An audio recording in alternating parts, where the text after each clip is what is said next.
इतना घुला कि पहले भी पति उतना प्यार नहीं किया होगा जितना ये मुझे प्यार में फंसाया। इतना घुला कि क्या ड्यूटी करके आते थे तो पैर दबाते थे, हाथ दबाते थे, बोले तुम थक गई हो, जान मार देंगे तुम्हें, कुशीनगर में काट देंगे, नहर है बगल में, हम ईपी का गुंडा हैं, ड्राइवर लाइन का है, 4 दोस्त को बोलेंगे ना तुम्हें चेक करके बर्बाद कर देंगे, अपनी एज देखा करो और मेरी एज देखा करो। बोला कि ये सब कुछ नहीं होता है, प्यार में कुछ नहीं होता है। तो हम लोग हम प्यार नहीं करते हैं आपसे, हमारी एज देखो और आपकी, आप हमसे छोटे हैं। कितना दिन से फोन कर रही थी? करीब करीब 1 महीना से। हम हरियाणा में थी, उसी समय से आपका वीडियो मैंने देखी थी, उसी समय से मैं आपको फ़ोन किया था। तो आपने मेरे से बोला था कि मैडम वो बहुत दूर है हरियाणा। फिर हमने शांत हो गए, आपने बोला कि काफ़ी दूर है तो हम शांत हो गए। इसका जीजा मुझे पकड़ लिया कस के, फिर ये ज़बरदस्त। मेरे साथ एक पीड़ित महिला हैं दोस्तों। ये महिला सिंधु यादव जी हैं जो पूर्णिया की रहने वाली हैं और पूर्णिया में इनके पति जी ये हरियाणा में रहा करते थे, इनके पति और ये भाड़ा के रूम लेकर। लेकिन कुछ समय पहले 6-5 साल पहले आपके पति का देहांत हो गया। हाँ, 4 साल पहले 4 साल पहले इनके पति का देहांत हो गया। इनके रूम के बगल में एक कुशीनगर का लड़का रहता था और इनसे प्यार के झांसा देकर जब इनकी पति का देहांत हो गया, इनको प्यार के झांसा में देकर और इनसे शादी करने का चक्कर में इनके साथ बलात्कार किया। पूरी घटना इनसे ही पूछेंगे। जी क्या नाम है आपका? सिंधु देवी। अच्छा, आपका शादी कहाँ हुआ था? मेरा शादी अहमदाबाद में हुआ था। अच्छा, बिहार में ही। उनका मौत कैसे हुआ? हार्ट अटैक से। और आप लोग हरियाणा में ही रहते थे? हाँ, हम लोग हरियाणा में रहते थे। उसके बाद क्या हुआ? उसके बाद में पति मरने के बाद श्राद्ध उराद हमने किए। अच्छा। कर्जा काफी हो गया था। अच्छा। फिर उसके बाद में हम हरियाणा आ गए थे कि कर्जा भी काफी थे हमारे ऊपर और फिर बच्चे भी पढ़ाना था मुझे, घर भी। कितने बच्चे हैं आपके? 3 बच्चे हैं, 2 लड़का 1 लड़की। अच्छा, उसके बाद फिर हम हरियाणा रहने लगे, ड्यूटी कर रही थी।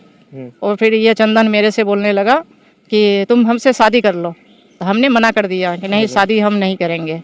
अच्छा। तो बोला क्यों नहीं करोगी? हम लोग तो अपनी एज देखा करो और मेरी एज देखा करो। अच्छा। बोला कि ये सब कुछ नहीं होता है, प्यार में कुछ नहीं होता है। तो हम लोग हम प्यार नहीं करते हैं आपसे, हमारी एज देखो और आपकी, आप हमसे छोटे हैं। आपकी उम्र कितना है? हमारी 45-46 साल हो रहा है मेरा भी। और उस लड़के का कितना था? उसका भी 33-34 साल है। अच्छा। तो बोलता है कि हमें कोई फर्क नहीं पड़ता है, हमें कोई फर्क नहीं पड़ता है, तुम्हें क्यों फर्क पड़ता है? हम ये सब चीज़ नहीं मानते हैं। 5 साल 10 साल छोटे हैं, ये बड़े हैं, हम नहीं मानते हैं। तो हम बोले कि आप नहीं मानते हैं, हम तो मानते हैं। तो बोल रहा है कि नहीं नहीं, हमसे शादी कर लो। इसका जीजा उजा भी मेरे पीछे काफ़ी पड़े हुए थे। अच्छा। राजेश कुमार, शैलेंद्र कुमार और दीपलाल। और हाँ, तो लड़का कुशीनगर में कहाँ का रहने वाला है? गाँव सुगही, पोस्ट ऑफिस पटरौना। हाँ जी, और थाना रविंद्र नगर, जिला कुशीनगर, यूपी। अच्छा। और उसके बाद तब क्या हुआ जब आप से वो प्यार का ढोंग रचा रहा था? तो उसके प्यार बाद के ढोंग रचा रहा था, मैंने मना कर दिया। उसके बाद में 2 दिन के बाद हमारे कमरे में 9:30 बजे रात में ये आ गया। अच्छा। हम खाना बना रही थी, गर्मी का मौसम। ये आ गया, मेरे बाजू पकड़ लिया, बोलता है कि शादी करोगे या नहीं करोगे? हमने बोला कि शादी नहीं करेंगे। बोला 9 यस बोलो। हम बोले अगर 9 कर दूं तो बोला तुम्हारी जान मार दूंगी, यहीं पे कोई देखने के लिए भी नहीं आएगा ना, तुम्हारे आगे पीछे सपोर्ट है, कोई तो है ही नहीं। तो हम बोल रहे कि हमारी सपोर्ट नहीं है, पुलिस तो है। तो बोलता है कि पुलिस तक हम जाने के लिए देंगे तभी तो तुम पुलिस तक जाओगी, हम जाने देंगे नहीं पुलिस तक। हमने उससे बहुत बहसबाजी की है। बहसबाजी करने के बाद मेरे मुंह दबा दिया वो। उसके बाद में अपने जीजा को बुला लिया, राजेश कुमार को बुला के और शैलेंद्र कुमार को बुला लिया। बुला के बोलता है इसको पकड़ो। शैलेंद्र तो गेट पे खड़ा रहा, इसका जीजा मुझे पकड़ लिया कस के। फिर ये जबरदस्ती बोला कि इसका इज्जत लूटेंगे तो ये कुछ मान जाएगी। अच्छा। वो जबरदस्ती ऐसे काम किया, अपना पूरा किया, हवस पूरा किया। पूरा करने के बाद बाहर से ताला लॉक कर दिया और मेरे मोबाइल ये जीजा नहीं लेके चला गया। जब्त कर लिया, किसी को कॉल करने नहीं दिया। ये 24 घंटा मेरे कमरे में बंद रहा। मैंने हमने बोले ताला खोलो, ताला खोलो, ताला नहीं खोला ना, चिल्ला नहीं दिया, कुछ नहीं। वो मेरे साथ ही रहा। ऑनलाइन खाना मंगा देते थे और हम लोग खाते थे अंदर। ऑनलाइन जोमेटो से और स्विगी से खाना मंगाता था? हाँ, ऑनलाइन से। आपको बाहर नहीं जाने देता? नहीं, बाहर वो भी नहीं जाता था, बाहर अंदर ही थे। हमारी कमरे में बेड थे, अंदर ही थे, वो भी अंदर थे। उसके बाद में 24 घंटे के बाद तीसरा दिन हमें नहा धो करके हम बोले कि ड्यूटी छूट जाएगा, ड्यूटी जाना है हमें। तो वो बोला कि तुम मुंह नहीं खोलोगी, कंपनी में जा रहे हो, किसी को कान में भनक नहीं लगना चाहिए कि हमने ऐसे किए। अगर भनक लग जाएगी तो तुम फिर मारा जाओगे। और आगे पीछे तुम्हारी कोई सपोर्ट नहीं है यहाँ, ना कोई रिश्तेदार तुम्हारी रह रहा है। जो भी कुछ हूँ तो मैं ही हूँ। तो तो हम बोले कि क्यों किसी से हम बताने जाएंगे, नहीं बताएंगे, डर गए हम। जब चाकू को दिखाया तो हम डर गए उससे। अच्छा, चाकू भी दिखाया था? हाँ, तो अब हमने डर गए। डरने के बाद फिर मेरे मोबाइल वो दे दिया, मोबाइल दिया तो सिम निकाल लिया मेरे मोबाइल से, वो अपना सिम निकाल लिया, मेरा वाला सिम निकाल दिया, वो अपना वाला सिम एक नया लेकर के डाल दिया, अपना नाम का सिम मेरे में डाल दिया और मेरा सिम ले लिया। वो बैंक से अटैच था मेरी सिम। लेने के बाद में फिर वो शाम को चेक इन करता था मोबाइल, हम ड्यूटी से आते थे वो चेक करता था। क्या चेक करता था कि मोबाइल? मोबाइल में किसका फोन आया है, किसको क्या बात किया है, रिकॉर्डिंग चालू रखता था उसमें।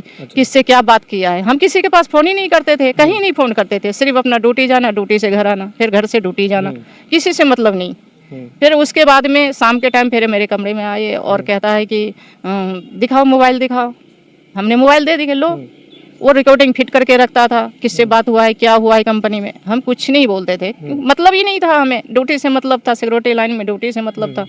फिर उसके बाद में उस वहाँ पे बार बार ये गलत संबंध होने लगा। मैंने ठेकेदार था वहाँ के। आपकी मर्जी से होता था कि बस उसकी ही मर्जी से? उसके मर्जी से, हमारी मर्जी से नहीं, हमारी मन भी नहीं करता था। बस एक ही चीज़ हम दिखाई हमें दे रहा था कि हमारी फैमिली में क्या कहेगा। हमने बोले कि हमारी फैमिली क्या कहेगा और रिश्तेदार क्या कहेगा, ये चीज़ हो गया क्या कहेगा। ये शादी के लिए बोल रहा है, फिर गलत कर्म भी कर लिया, फिर क्या कहेगा अगर जान जाएगा। तो बस यही चीज़ हमें खाए जा रहा था सोच सोच के। और ये क्या कहता था लड़का जो है, ये क्या कहता था आपको? ये कहता था कि तुम्हें धोखा नहीं दूंगी मैं, कभी धोखा नहीं दूंगी, जो मरण जीवन तुम्हारी साथ हूँ मैं, ये सब टेंशन तुम छोड़ दो एकदम। फिर मेरे बच्चों से फिर लड़ाई कर दिया, ये लड़ाई भी कर दिया, लड़ाई करने के बाद झगड़ा कर दिया। 2 बार मेरी मायके होके आया है ये मेरे घर पे। आप लेके गई हैं? मेरे साथ गया था ये। हम मना किए थे, फिर भी मेरे साथ गया था, बोला कि नहीं जाऊंगी, तुम्हारी पति हूँ, मैं जाऊंगी। वहाँ पे क्या बन के गया था आपके घर जब गया? वो हमारे घर गया था, वहाँ दोस्त बन के। अच्छा। बोला कि हम किसी से नहीं बताएंगे कि तुमसे हम ऐसे किए हैं, हम किसी से नहीं बताएंगे, लेकिन जिसके बच्चे बड़े हो तो वो तो जान ही जाएगा।